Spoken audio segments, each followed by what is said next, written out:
whip.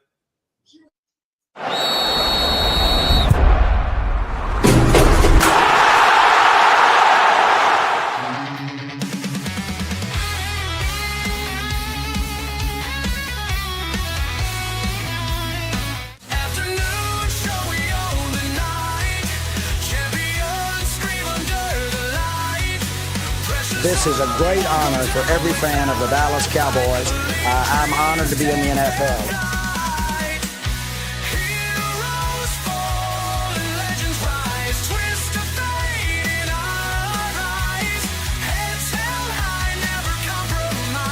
What can I say? Mamba out.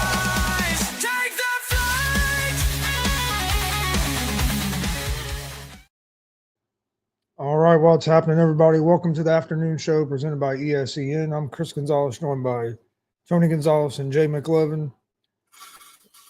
I don't know about you, Jay, but it's hot as fuck here. It's 100 degrees here. So, how you doing? How you doing today? Man, I have no qualms. It was 99 or it was 93, but felt like 99 yesterday. Today is 92 with the high of 95. So, yeah, I'm probably right there with you. I feel like anytime you get over 95 and you got humidity, it just sucks all the way around. There's no getting around it. There's just no getting around it.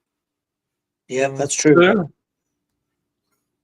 Well, guys, Yeah, I got Well, air. there's one way to get around it: stay in the damn house. And as you see, that's exactly where Jay is.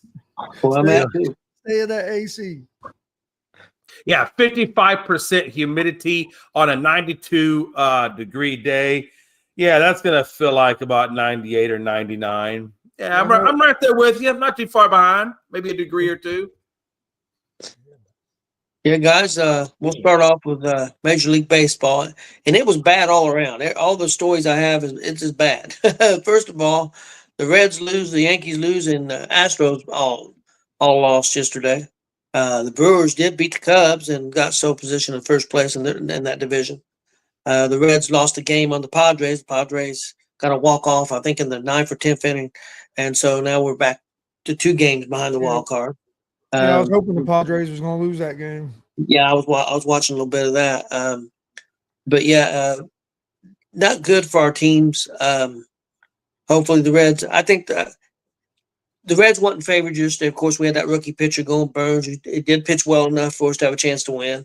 But we've got more of our aces going the next couple of games, so hopefully we can come out with some wins on the Dodgers.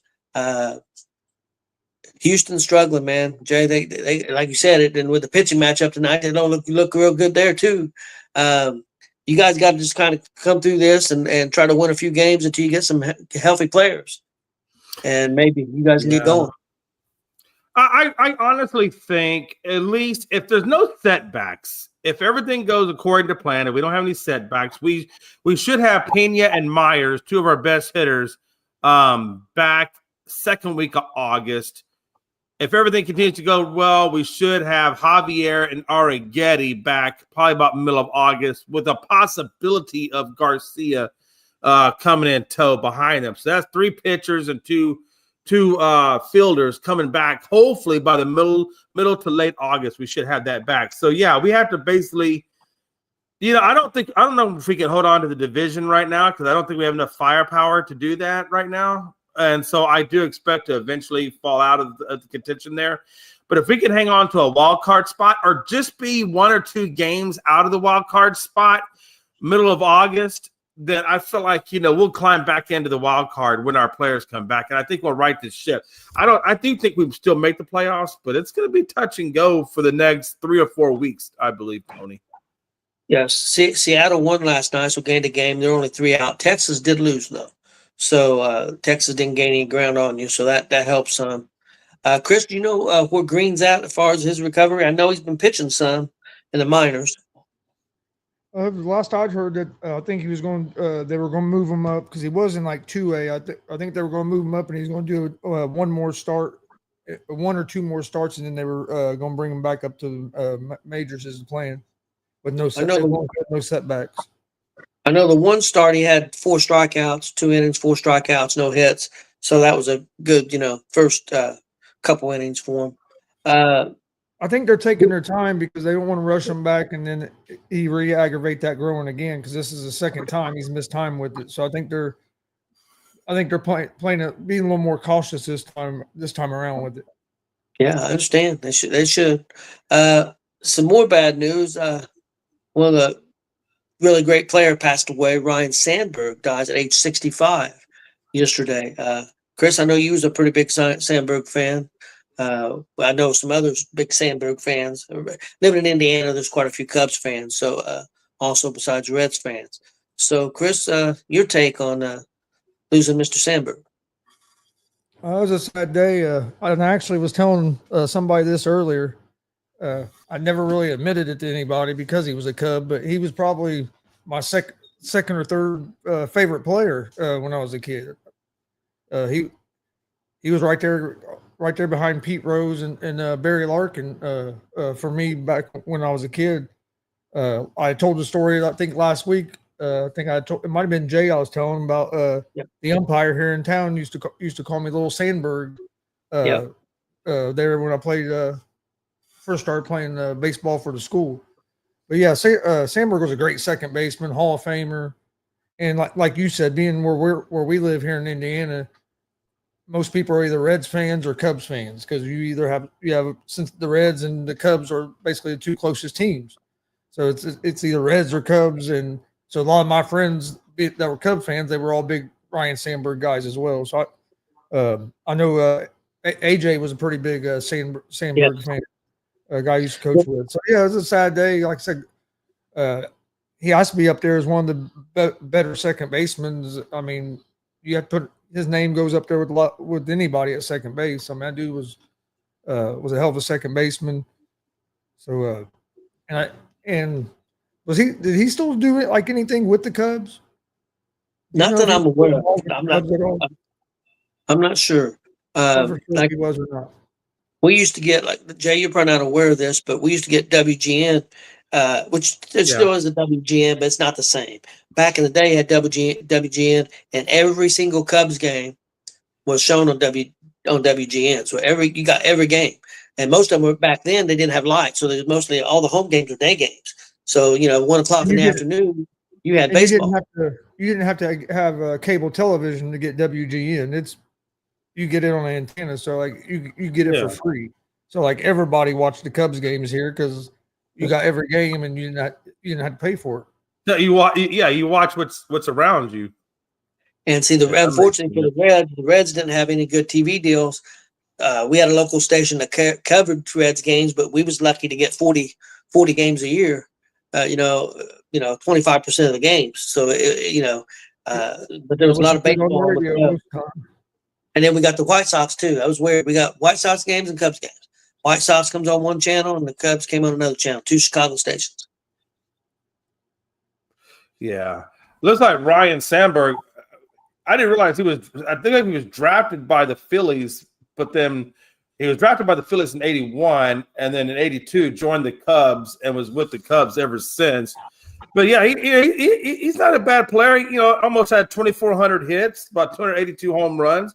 285 batting average. I mean, that's by today's standards, that's probably Hall of Fame numbers. I'm assuming he must be in the Hall of Fame. Oh, yeah, he's a Hall of Famer. Yeah, he went in 2005, I think. And then defensively, the dude was tough too. Like he was a hell of a defensive second baseman as well.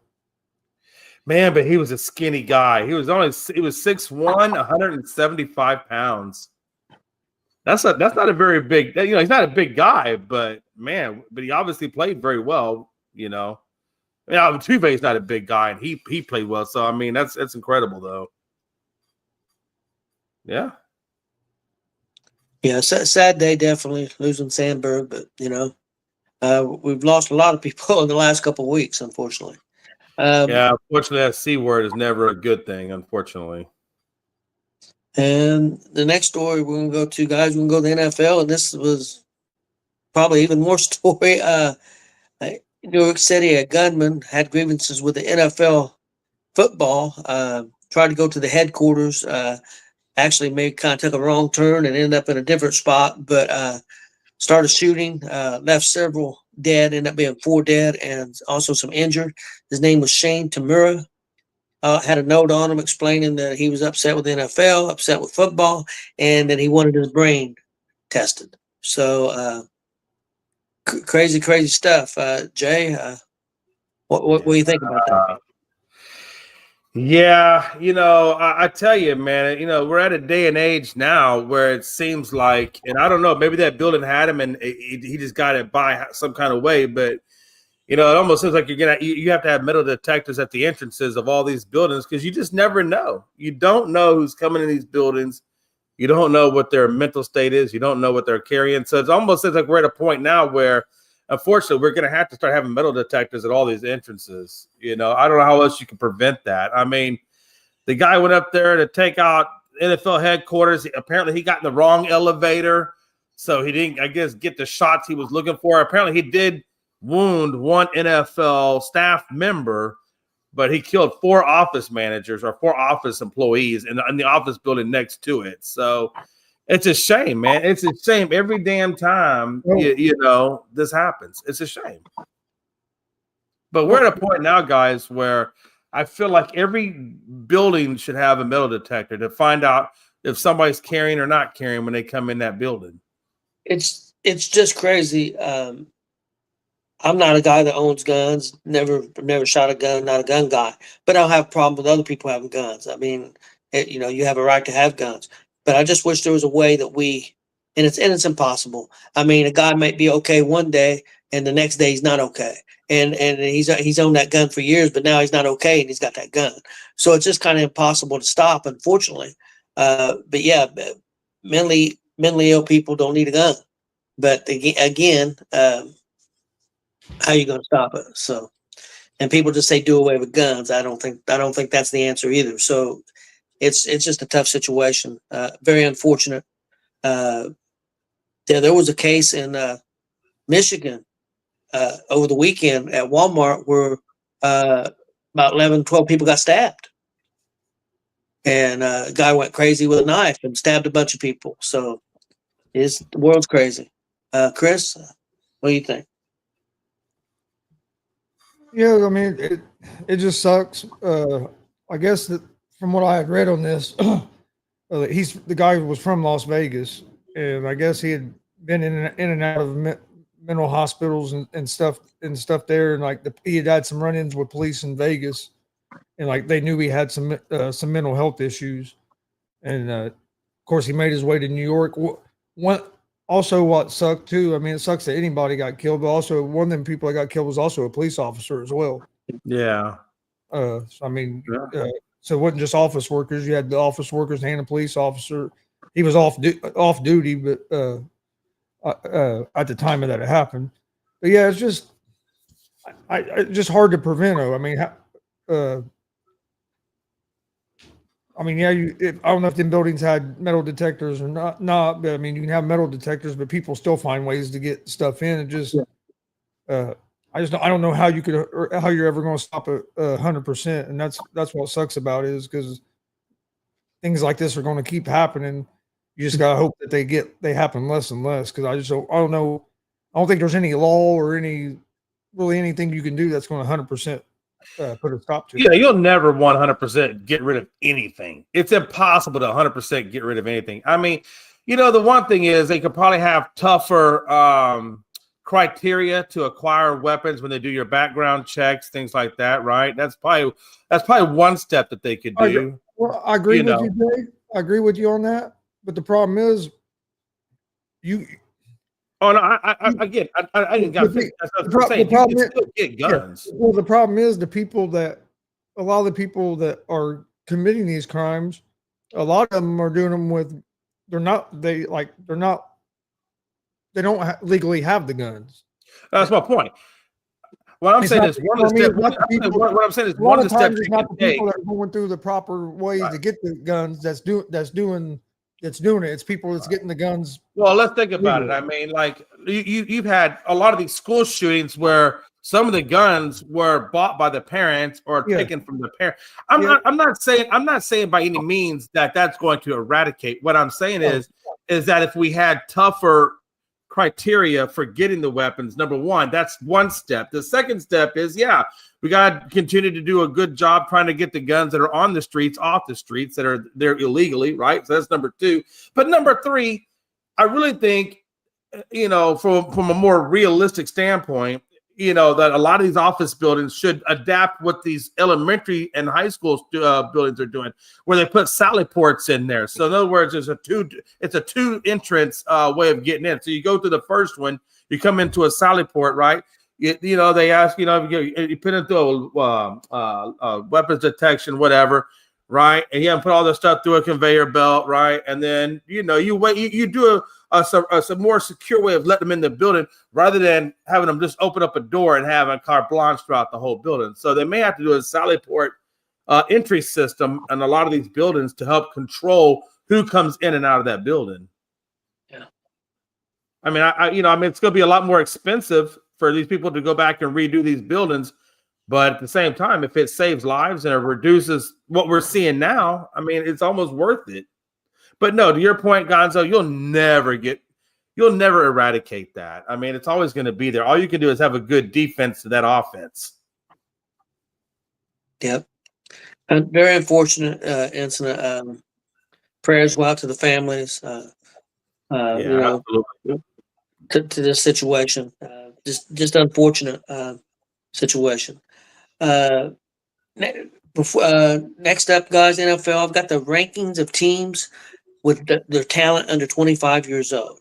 Who do you think has got the most talent under 25 years old? Who do you think the number one team is? Chris, I'll give you a guess. Who do you think it might be? What sport? NFL. Under 25.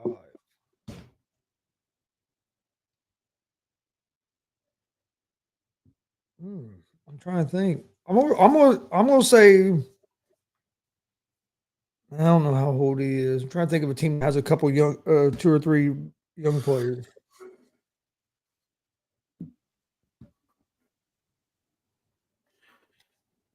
Washington Commanders. They were number 3 on the list. Jay?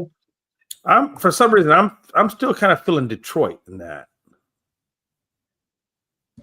Let me see here. Detroit was number 6. I was really surprised with the number 1 guys. Number 1 was Houston. Oh, the Texans. Texans was number 1 on the list. Let me go the other direction. Let me tell you who was last on the list. Number 32, Denver Broncos. They were last on the list. Also, 31 was Miami, 30 San Francisco, and 29 Cleveland. Some other teams, big name teams, teams that we like and know: Kansas City 13, Philadelphia 14, Baltimore 15, Dallas 17, and the Colts 20. Wow. So giving you guys some of the names there. We got Houston at 1, which was guessed. We got Washington, or what I told you, Washington was 3. Jay guessed Lions at 6. Who do you guys think might be number 2? I feel like New England's got to be in the top 5. No, number 7. Number 7. Cincinnati Bengals. The Cincinnati Bengals wasn't the top 10, and they must have been middle of the road or something. They wasn't 13, 14, or 15, so I don't know where they're at. So I didn't write down the whole. I just I did the top 10 and then some extra ones. But no, they was not in the top 10. The Chargers. Chargers was number 10. Number 2, guys, was Seattle. That's what I was thinking. I was going to say Seattle. What about the Raiders? The Raiders got to be in their top 5. No. The Raiders are down there. Raiders not. I didn't have the Raiders down at all. They're in there somewhere where I didn't. Oh wow. Okay. Number 1, Houston. Number 2, Seattle. Number 3, Washington. Number 4, the Giants. Number 5 for Mikey, the Bears. 6, the Lions. 7, New England. 8, Jacksonville.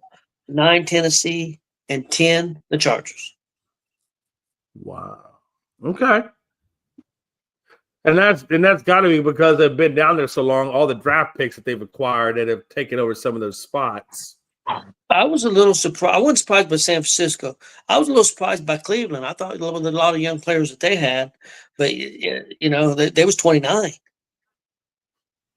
I'm really surprised with New England. I thought New England might be kind of in that spot. The Colts were pretty young there a few years ago, but not quite as much anymore. Dallas, middle of the road, 17. And that tells you something about a team like Kansas City, Philadelphia, and Baltimore, all three strong teams, 13, 14, and 15. So still finding a way to get some young talent. Guys, I got some top 10 list, but it's music-wise. Now, is there anything else in the sports world you guys wanted to touch on? Yeah, real quick. I just wanted to talk real quick about, since we're talking about Cleveland, I thought it was interesting that the Shedeur Sanders pick wasn't confirmed by ownership. It was actually, that was a 100% GM move on that. And that ownership wasn't even consulted on that. I thought that was interesting to me. Which is, and the second thing that was interesting to me is because it was a GM pick, and when the GM actually did the press conference about Shedeur Sanders, he wasn't speaking about Shedeur like in an exciting kind of way. It's almost kind of like, yeah, we got Shedeur, whatever. Okay, we'll see what he can do. And it almost seems like that sentiment and that press conference that he put out has been backed up by the amount of, or I should say lack thereof, first team reps for Shedeur.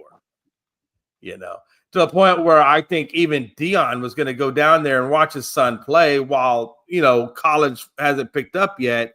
And Shedeur said, even don't worry about coming down here. I'm only getting like 3 reps a game, or 3 reps a day. So it'd be like a waste of your time to come see me.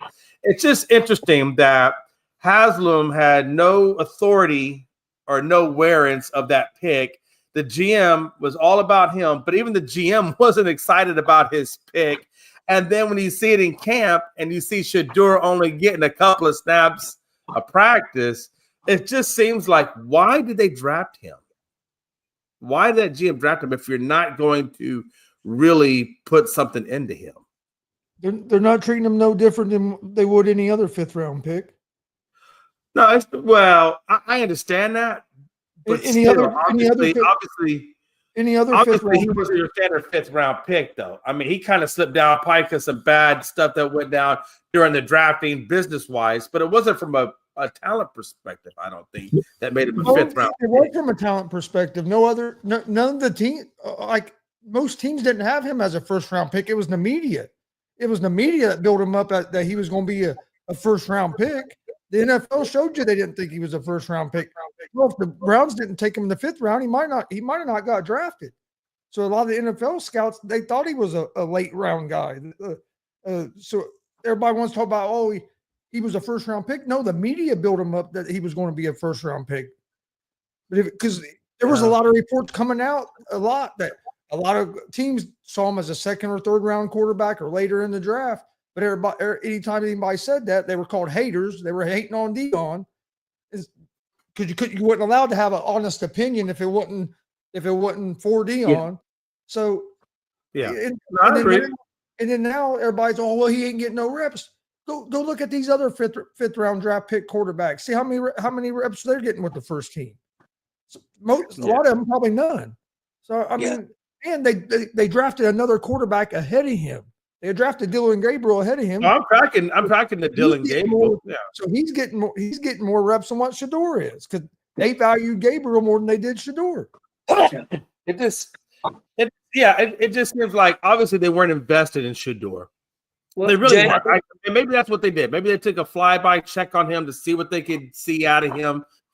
But obviously they're not really invested in him because they're giving him 3rd round reps at best. And when he is getting the reps, there's not very many of them apparently. So it's not like, what chance does he really have in Cleveland? If I was him, I mean, you got to ball out when you can. And now that Pickett is probably on the IR for however long, this is Shador's chance, hopefully, to get some of those reps to show what he can do, right? I mean, you got to imagine Flacco and Dylan Gabriel were probably split, maybe first-round reps to see what – and then I'm imagining Shador will get second-round reps or second-team reps. Yeah, I would depend on, again, how Cleveland plays, and I'm not expecting a lot out of them this year. You think they're going to go with a veteran to start the season, and probably I would say, I'm just guessing, towards the end of the season, maybe midway through the season, Gabriel might be your starter. That would be my guess. But it depends. If you're winning, you're not going to make a change. If you're really losing and losing bad, you might make a change earlier. So it's going to be interesting to see. I think maybe it was just a lot of people were surprised that they took Gabriel that early. There's Shakur still there in the 5th round, and maybe they were thinking, hey, let's take a chance on him. I mean, because if we don't get him and Gabriel's a flop, and then he ends up somewhere else and he is successful, everybody's going to be, well, why didn't Cleveland take him? Why didn't Cleveland take him? And they probably figured, hey, yeah, we'll take a chance on him because, look, what are we losing? A 5th-round pick. How many 5th-round picks hit? So normally. So I think it was just to take a chance and just to have they're in such a bad situation with a quarterback situation that they was just trying to put as many people talent in. I mean, it blows my mind. I mean, look, watch this. This is a direct. This is from the owner, right? Yet the Browns owner Jimmy Haslam oddly bought up the 2025 draft months later during Tuesday's training camp media session. Haslam stressed that general manager Andrew Berry made the call to draft Sanders and seemed to suggest that he himself had not been in favor of the Sanders pick.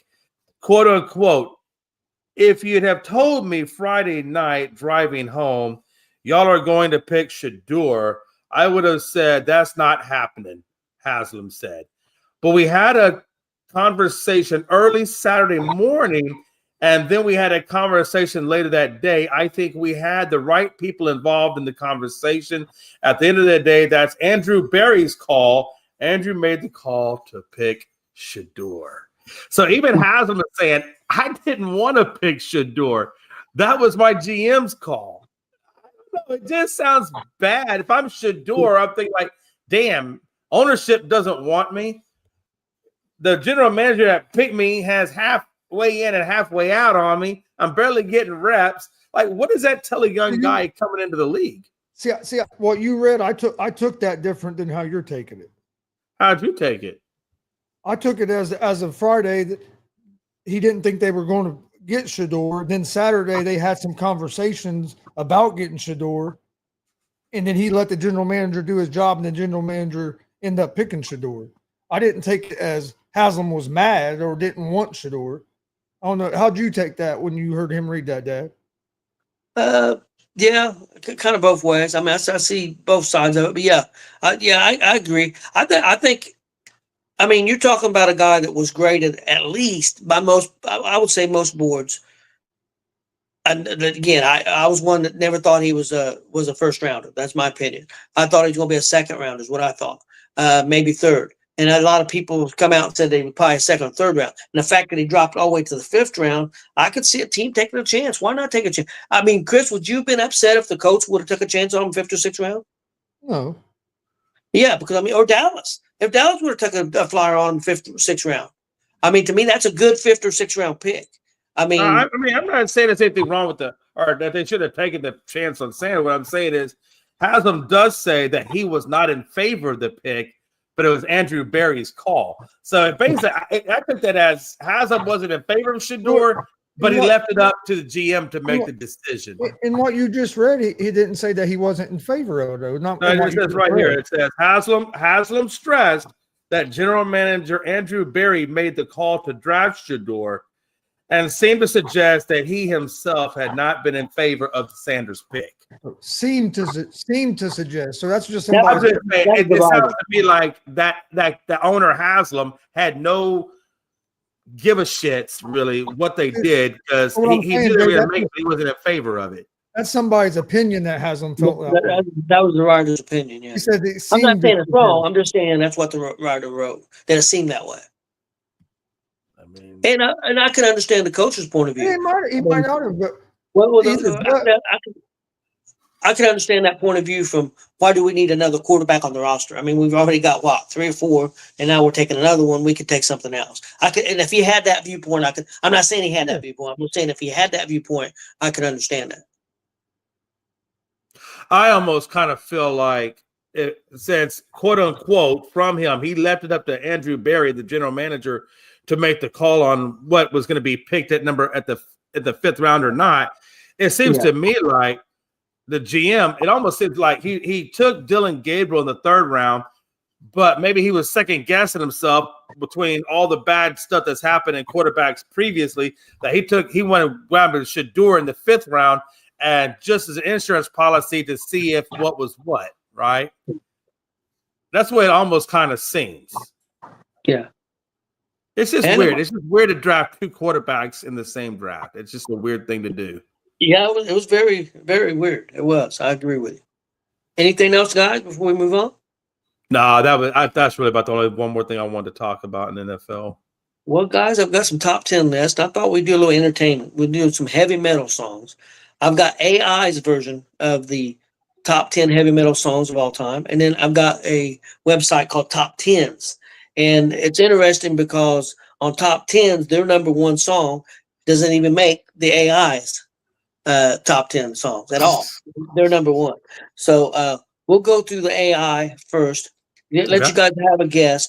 Who do you think, or what do you think is the number 1 song of all time on the AI version? Or period. It could be the version that we have here. What do you think, Jay? What do you think the number 1 heavy metal number one heavy metal song, right? Yes. I got a feeling, man, it's gonna be something. I want to say something. It's gonna be something from GNR because everybody loves GNR. I want to say either Paradise City or Sweet Child of Mine, something along that neighborhood. Jay, Guns N' Roses did not make either one of these lists. Wow. Okay. Interesting. Chris, what do you think? I think he's rocking him up. I'm gonna say Iron Man, Black Sabbath, Ozzy Osbourne. Okay, let me look here. I'm gonna look at the AI list first.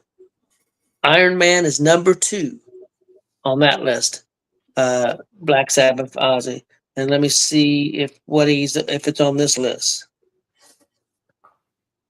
Iron Man is number 8 on the top 10s list. Number 2 on the AI list, and number 8 on the.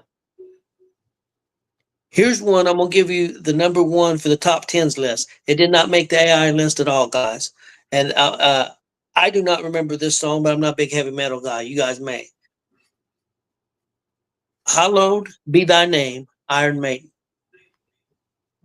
Because the Iron Maiden being on there at some point. I think Judas Priest will be on there at some point. I wouldn't have that number 1. But that's number 1 on top 10s, and it didn't make the AI at all. I almost want to say like AC/DC's got to be in there some level, whether it be, what's that one song? Either Thunderstruck or even Dirty Deeds. One of those AC/DC songs has to be on there. AC/DC did not make the list. Golly! Not even on the list, period? Wow. No, neither list. I'm going to give each one of you another guess for number 1. Think about it for a second.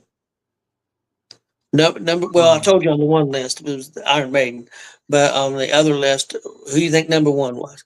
We know that on the one list, AI Iron Man was number 2, and we know it was number 8 on the top 10s list.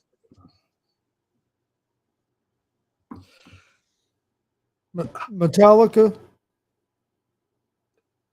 You got the song? I'm trying to think which song, but I know it's a Metallica. Trying to think what song I want to go with. I know my favorite song, but it probably ain't gonna be that one. So Injustice for All. I'm gonna go with For Whom the Bell Tolls. Okay, Metallica is number 1 on the AI list, and number 2 on the top 10s list. Same song, Master of Puppets. Master of Puppets. Damn it! I was one of my Was favorite it, songs. hey, it wasn't Master of Puppets on the Injustice for All album? I If couldn't I'm tell not you. mistaken, I want to say it was, Might but I be, might I be. can't remember. See, my because I like Master of Puppets, but I also really like Seek and Destroy. All right. Only because, and this is going to be my final guess for it, and I think we've already got 1 and 2, so really we're looking at somewhere between 3 through 5 or 3 through 10, right? Somewhere in that road. So Yeah. one guy that I always know is with a lot of people on all the scenes is Lemmy from Motorhead. So because of Lemmy, I'm going to go with his most famous song, Ace of Spades.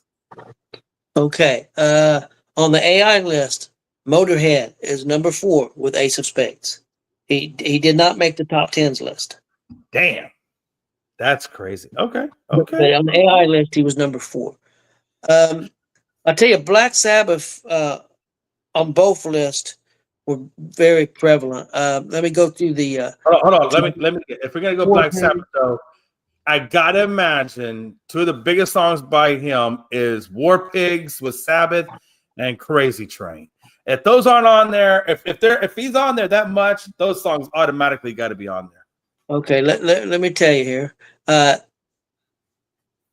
On the AI list, number 2 was Iron Man, Black Sabbath.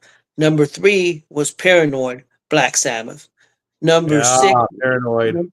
Number 6 was Crazy Train, Ozzy Osbourne. Number 8 was War Pigs, Black Sabbath. Yeah. So on the AI, he had 4 of them. Well, he wasn't the Prince of Darkness for nothing.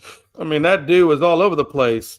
And let me give you AI's list, the top 10, and then we'll look at the other one. Number 1, Master of Puppets. Number 2, Iron Maiden, Black Sabbath. Number 3, Paranoid, Black Sabbath. Number 4, Aces of Spades, Motorhead. Number 5, The Trooper, Iron Maiden. I don't know if I've ever heard that song or not. I don't think I've ever heard it either. 6, Crazy Train, Ozzy Osbourne. 7, let's see how you guys think about this. Holy Wars, The Punishment Due, Megadeth. Number 8, War Pigs, Black Sabbath. Number 9, 1, Metallica. And number 10, Breaking the Law, Judas Priest.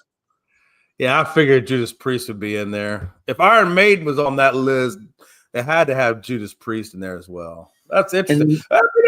I'm not mad at it. The song Trooper, I'm not really too familiar with it. Everything else I know, but yeah. I like Pantera. Pantera I felt like should have been somewhere on that list too. And on the top 10s I'm a list, big Dimebag fan, so whatever. on the top 10s list, Judas Priest made the top 10s list, but with a different song. They was only on it once, Really? but they made it at number 9 with Painkiller. Huh. Priest Okay. Painkiller. I'm not familiar with the Painkiller.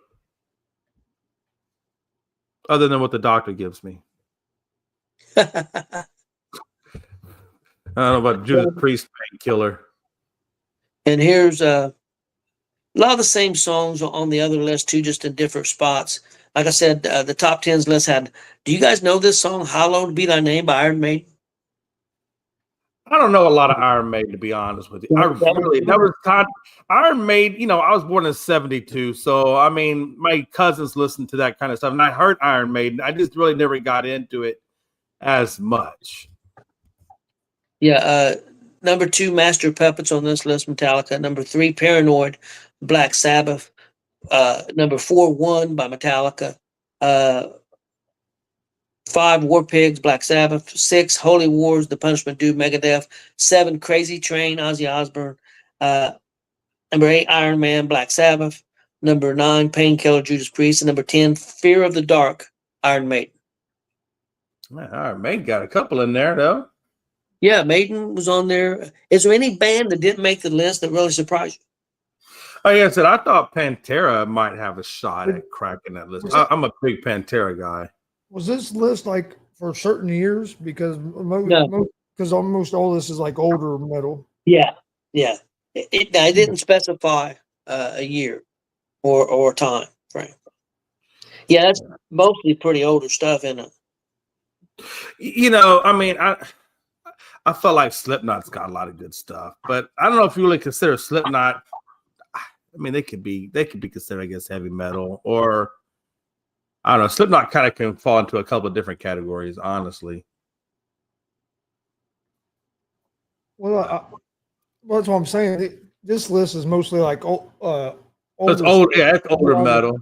Because Yeah, like, 'cause I- Godsmack has some songs that to me would be right up there. There's there's bands I could think of that, you know what Yeah, I mean? but Godsmack was almost more of a grungy alternative, not so much on the metal side, though. You know what I mean? But see, I don't consider AC/DC really metal. And you, No, I Yeah, I consider know. hard I rock. mean, AC/DC, I consider more as rock. Same way with Guns N' Roses. I But, think you they're know, rock.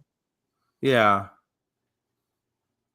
It's a hard thing, right? When you put categories out, because everybody could think a band is this category or that category, so it's almost kind of subjective in a way, right? I mean, because now you got death metal and all these other different kinds of metal, and Let me ask you this. Let's go this route. Master Puppets. Is that your favorite Metallica song? Or do you I have think it's different? one of my. I think it's definitely because I think, if I'm not mistaken, I believe that came off the Injustice for All album, and I love that album. That's one of my favorite. I honestly don't like anything after the Black album, and really, I only like part of the Black album. I don't like everything on the Black. I like a little bit on the Black. I felt like the Black album was Metallica's transition from everything they had done prior to everything they're doing now. I felt like the Black album was that transitional period album. You know what I'm saying? So I don't know. I'm more into the older Metallica than I am the newer Metallica. What about you, Chris? Master of Puppets isn't my favorite Metallica song. It's one of my favorites. It's a real good song, but my favorite Metallica song is actually, I'm pretty sure it's on the same CD. It's Seek and Destroy. That's always been, Oh yeah, that's a good one. that's always been my favorite Metallica song. Okay, guys.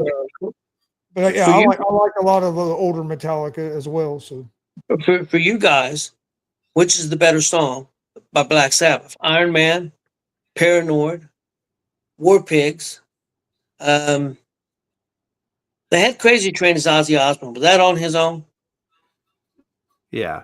I like War Pigs. War Pigs is my favorite. I love that. I really do. I mean, not that the other ones aren't good, but I really do like War Pigs. I mean, Crazy Train, that was kind of Ozzy's lighter side of everything that he was doing, right? But that Sabbath, that War Pigs, whoo, and that was a good song. What about you, Chris? probably either War Pigs or Paranoid. Crazy Train's right up there for me, but if I'm going Black Sabbath, it'd be War Pigs and Paranoid. I like Iron Man, but it wouldn't. I mean, it's good, but it wasn't like my favorite. Crazy Train, I really like, but but I've listened to that thing so many times because that's one of the songs we listen to in the wrestling room all the time was Crazy Train. So I've heard that a bunch, but yeah. I would probably I also like Mr. Crowley. I thought Mr. Crowley was kind of a cool song. Yeah, I agree. Was you guys surprised? No More Tears was good. Ozzy had a lot of good ones. Yeah. I even like Close My Eyes Forever when he did with Lita Ford, because I thought that song really showed Ozzy's voice, that because I liked Ozzy's voice. I thought he had a good voice, and it's very distinct, and you knew it was Ozzy. And when you hear him play with Lita Ford, you hear that. He's the only person I know that can't talk but can sing. Oh yeah. Oh yeah. You couldn't understand. You could have understood a word that dude said if he tried to talk. But when he was singing, I Did you hear when he did the national anthem? When he did "Take Me Out to the Ball Game"? Oh my! You couldn't understand a damn thing that guy was saying. It was like a bunch of mumbling. But what's interesting? When he did his last concert, the one that grossed like $200 million before he passed away, they did an isolated voice on Ozzy on "Mama Coming Home." Did you hear that? Yeah. that's when I knew Ozzy was really, really in a bad place. Because when you listen to that, when you listen to him sing it, and when you isolate that voices, it was just, you could just hear his voice was gone. Like there was nothing left of him, really. Yeah, he was dying. He was dying. Yeah. Oh, you know what I'm saying? I mean, it is, yeah, for sure. Was you guys surprised Megadeth made the list, and with the song that they did, Holy Wars, Punishment Due, on one list they were 6, and one list they were 7. I mean, after hearing that whole list, it doesn't really surprise me, in all honesty. It doesn't surprise me. I really thought Pantera could have climbed into that list. I don't know. I like Pantera, but Chris, is there a group that you think should be on there? It's not.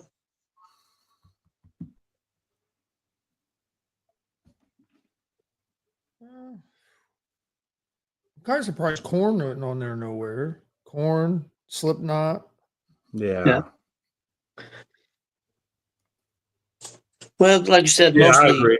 older groups. Damn it. Let me think of System of a Down. I'm kind of surprised they're not on there. Them motherfuckers. But I just think that goes back to one of those things is how do you classify System? Because if you're classifying them as heavy metal, then they should be on there. But if you're classifying them more in you know, the alternative, whatever grunge or whatever you want to label it on that side of the fence, then it doesn't surprise me because that really wasn't metal. It was just System of a Down. I don't know. That's a hard band to categorize because her music is just so different from everything, you know? That's not saying why is it Rage Against the Machine in there with as crazy as they were? There's a band I was wondering. Well, there's probably more hard rock. Shit, I can't think of the name for nothing. Led Zeppelin. You surprised maybe they didn't make the list, or you consider them more hard rock, not metal? Yeah, so that's another one. I put them in the rock category before I put them in the metal category. See, there's a lot of Aussie stuff that I wouldn't put in the metal category. Oh, I agree. I mean, I wouldn't put Mama's Coming Home in the metal category. You know, I wouldn't put Close My Eyes. I don't even know if I put Mr. Crowley. I mean, yeah, you're right. I mean, there's a lot of things. And that's what I say. It's such a hard thing because you don't know who made the list, what their criteria for metal is, or what their criteria is for rock, or what their criteria is for alternative or grunge or whatever. I mean, it's such a hard thing to try to figure out what somebody's criteria for that genre, right? And that's one thing AI did say on their list, that it's very hard to, you know, to make a list because of the criteria. AI did specify that. Like I thought Cowboys from Hell should have been on that damn list, but that's just me. That's Well, just guys, me. Everybody got anything else before we get out of here? No, yeah. Before we get out of here, let me double check one more thing real quick. Let me see. I feel like there was one other topic that I had in my brain, but I cannot. And I thought I said it earlier, but I might be wrong.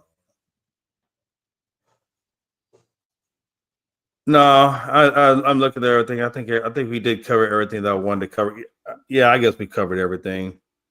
Hey, real quick, I guess before we get out of here, man, you know, what are y'all thinking about college football? Like, if you had to put a prediction on, obviously Archie Manning is getting a lot of attention because of his last name, right? This is Texas's second year in the SEC. They had a pretty good first run. They didn't make it. I mean, they made it to the playoffs, but they didn't make it to the final destination. You know, what is the expectation you guys have on Arch? Do you guys think that in his first year he's going to be able to get them where Quinn Ewers wasn't able to? I think they make the playoffs. And they got a very first game of the year. They got Ohio State. I'm not sure where that game's at. Whether it's in Texas or Ohio State. No, I think it's in Ohio. If I'm not mistaken, I believe that game's in Ohio. I mean, who knows? This could be a preview of the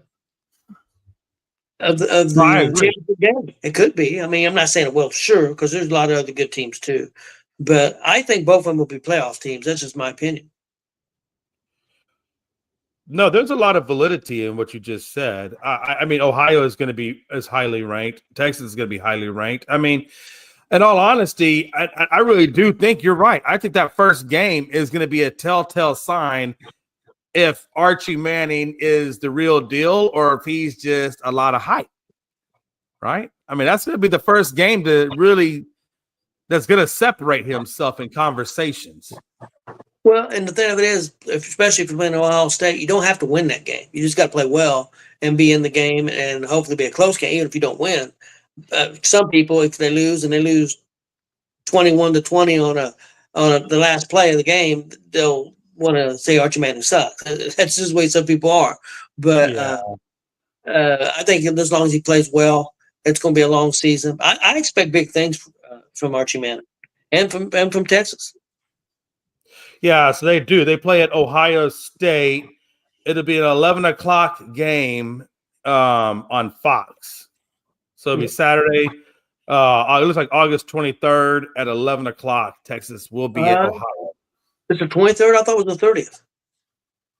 If I saw that correctly, no, you're right. I apologize. It is. You're right. August 30th.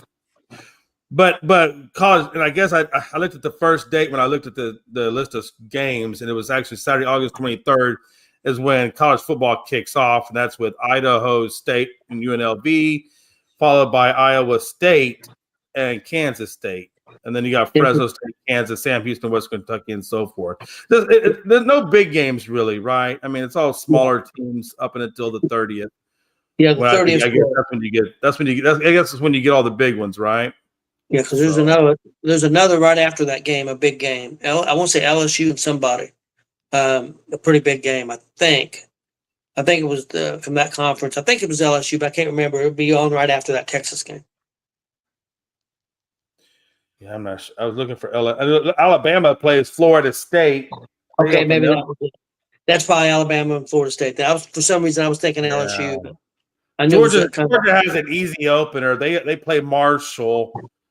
So they're not exactly extenuating themselves out there, but yeah, they play Marshall.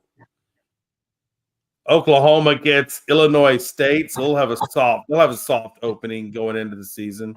Yeah, A&M gets UTSA. IU does too. Chris, what do you think about Texas and Ohio State? Well, I think it'll be a good game. I think both of them will be there in the playoffs at the end. Competing.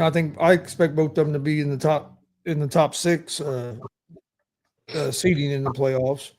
I think Arch Manning's going to have a good year, but whether he has a great game that first game or a middle of the road game that first game really isn't going to matter to me.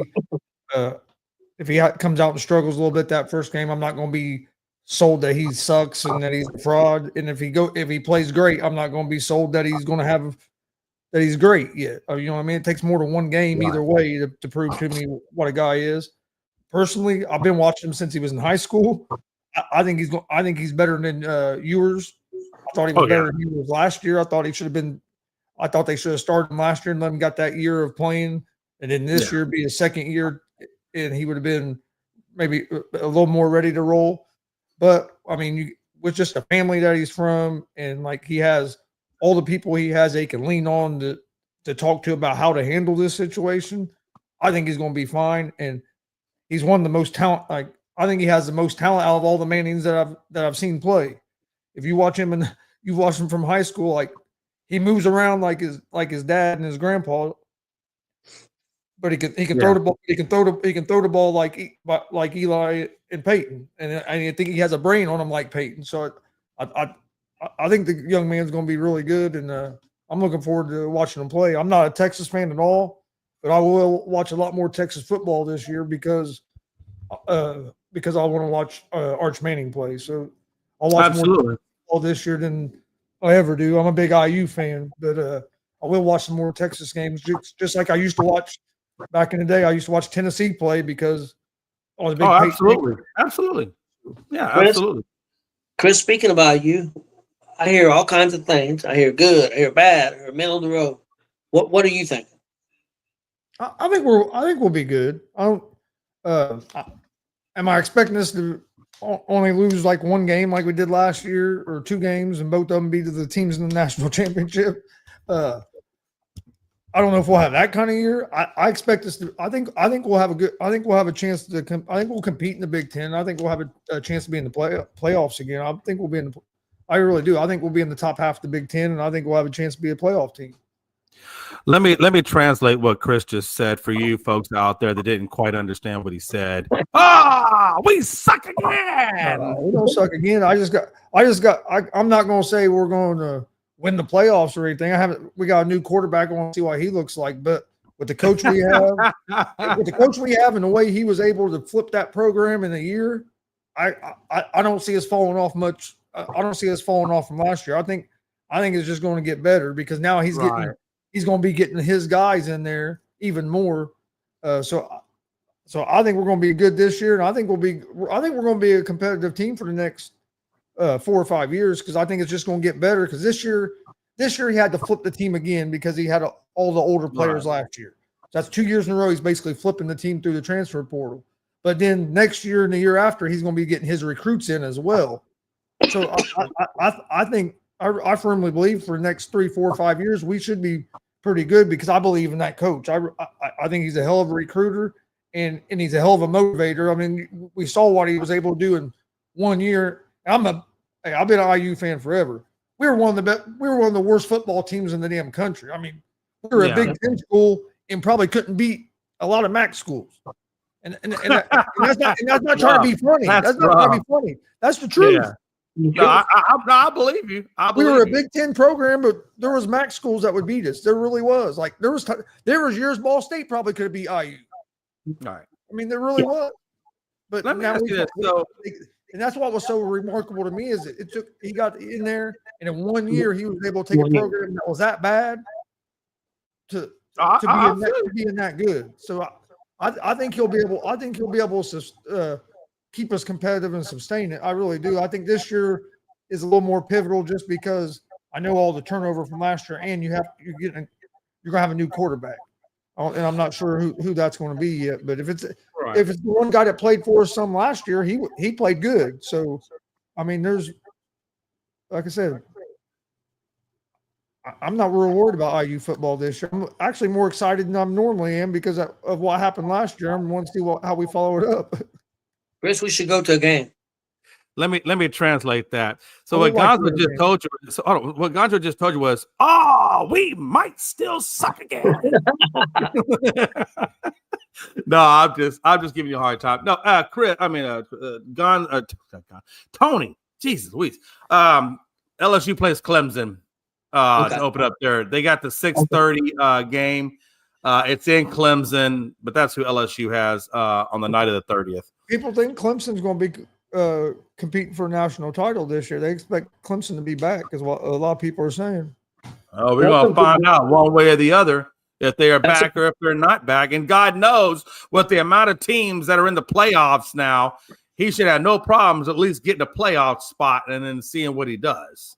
That should be. I mean, there's 3 good games right there. You got LSU, Clemson. You got Florida State, Alabama, and you got the big one. Texas. That's going to be a big. Yeah, the 30th is going to be a big Saturday. That's going to be a huge Saturday, honestly.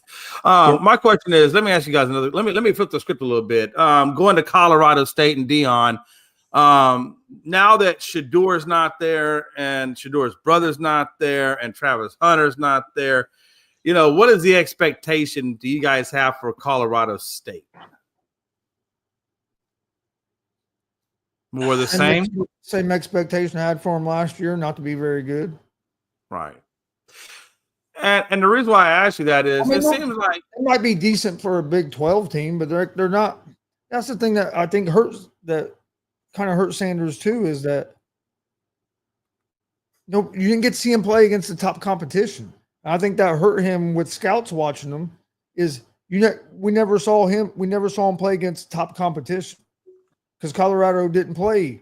They didn't play the schedule like a Big Ten school or like an SEC school, so you didn't get to see him against them guys. I think that hurt him some in the scouting. But I heard their win total Vegas has it at 5.5, and I would probably take the under. Hell yeah. So Yeah. to answer Joe's question, yeah, the Astros, Joe, have definitely hit rock bottom. I mean, when you have all these injuries, you're gonna be on rock bottom. So, but don't give up, Joe. Don't give up, man. Wait till middle of August. I think we'll right the ship, but we'll see how that goes. He goes on to say, glad to see you doing better today, Gonzo. Yeah, we are, Joe. We're glad to see him doing better after a post-rectal exam. He's doing quite well. So he seems to be able to sit down in more than one spot for more than 5 minutes. So he's doing good. And we appreciate your concern, Joe, for Gonzo's rectal issues. Yeah, for Gonzo's ass. Mike Hughes saying, rest in peace, Rhino. Yes, rest in peace, Rhino. Gone way, way too soon. 65 is way too soon to leave the earth, but it happens. I agree. Well, guys, let's get out of here. We'll be back tomorrow. Yeah, but before we get out of here, make sure you give Gonzo Sports Room a like, share, and subscribe. And also give ESEN a subscribe on our YouTube. We certainly appreciate it. Other than that, Gonzo, you got the floor.